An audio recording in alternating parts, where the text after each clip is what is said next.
Oke, bismillah teman-teman semuanya.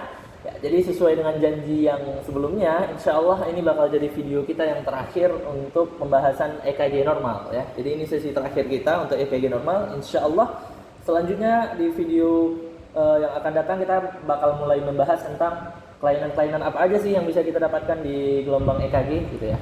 Jadi ini sesi terakhir untuk EKG normal. Kita langsung mulai aja mempersingkat waktu. Jadi pada gelombang EKG normal itu ada 4 kriteria yang harus kita perhatikan supaya kita bisa menentukan apakah gelombang EKG ini berasal dari sinoatrial atau bukan, gitu ya. Jadi kan kita udah pernah bahas di awal-awal pengenalan EKG bahwa normalnya jantung itu yang mengendalikan depolarisasi itu adalah si nodus SA ya, sinoatrial yang aku tandai dengan warna merah ini. Ya, jadi apapun sumber ataupun fokus lain di luar sinoatrial ini akan dianggap sebagai irama yang tidak seharusnya muncul dari situ gitu ya. Ada kelainan ataupun mungkin si sinoatrial ini dia nggak sanggup lagi mengendalikan jantung secara utuh.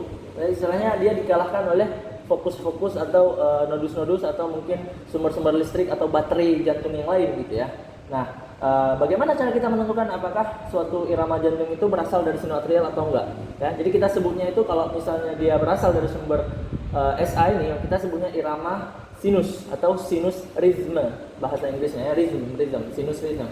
Nah, ada 4 kriteria yang harus kita perhatikan untuk menentukan apakah irama jantung ini sinus atau non sinus, gitu ya.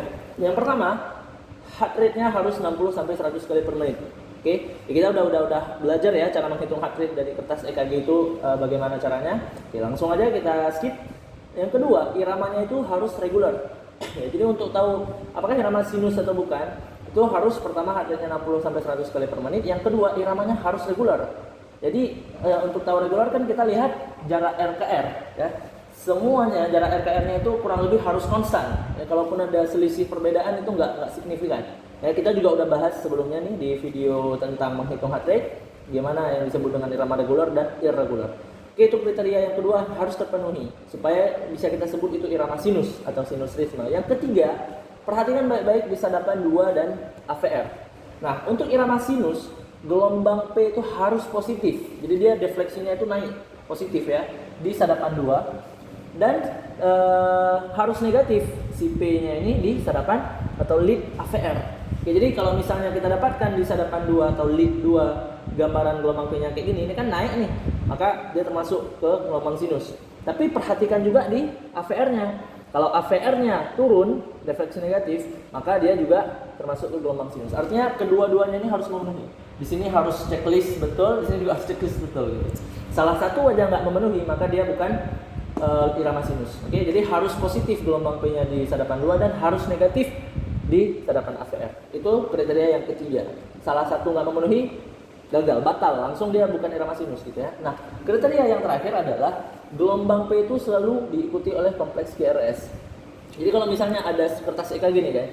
Nah, ketika kita melihat irama jantung seperti ini, maka yang pertama ini, siklus yang pertama nih kan, denyut atau detak jantung yang pertama ini P diikuti QRS. Habis itu kita juga lihat kan di sadapan 2. Nah, ini adalah gelombang sinus kalau kayak gini.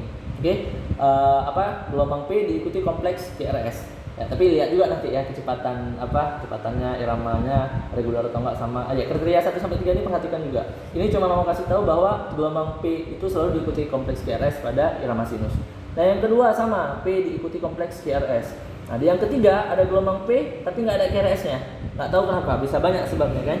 Nah, ini salah. Ini bukan gelombang sinus, bukan irama sinus. Nah, di yang keempat, siklus keempat ada P diikuti QRS. Nah, berarti ini irama sinus gitu ya. Nah, yang terakhir, yang berikutnya ini ada kompleks QRS, tapi sebelumnya nggak ada gelombang P. Ya, maka ini juga bukan irama sinus.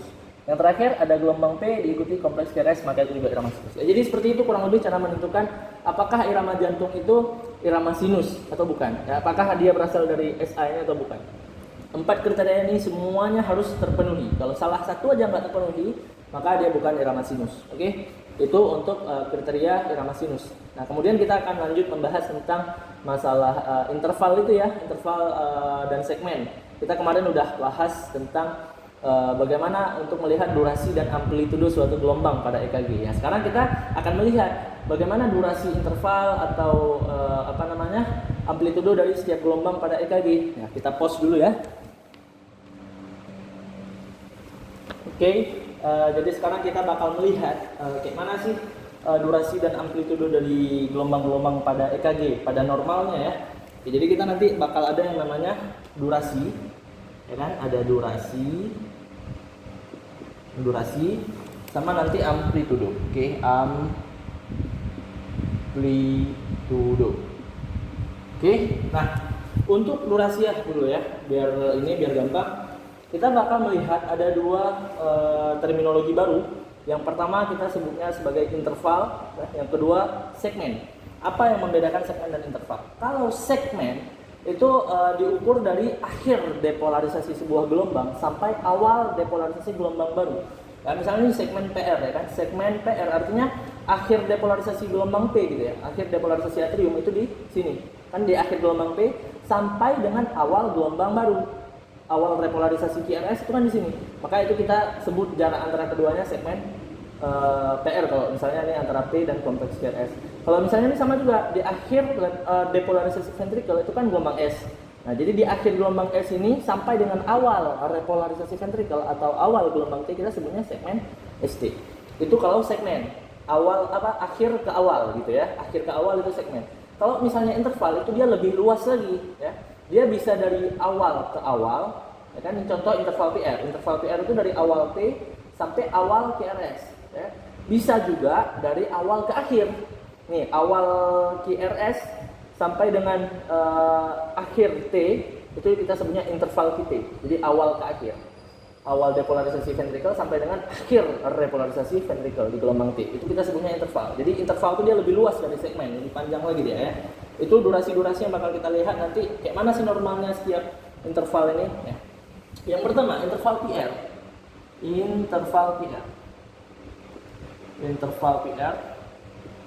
Ya, interval PR itu normal ya. Kalau ini aku menggunakan buku merah ini ya.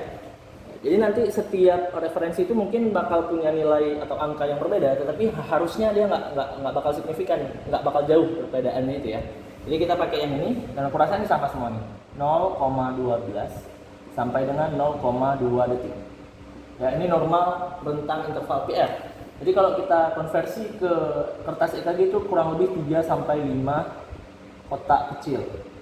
Oke.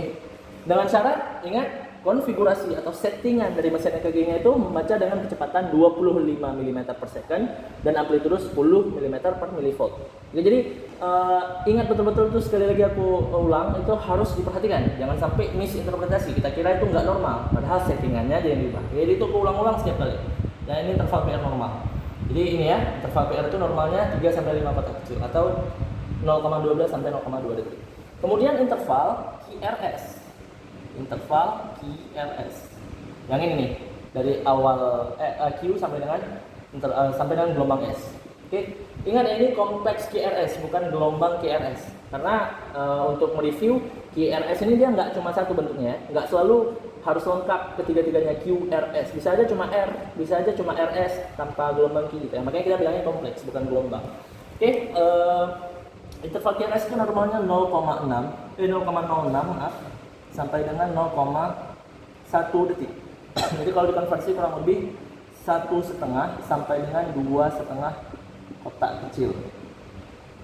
Dengan syarat sekali lagi settingannya itu harus default 25 mm per second dan 10 mm per millivolt.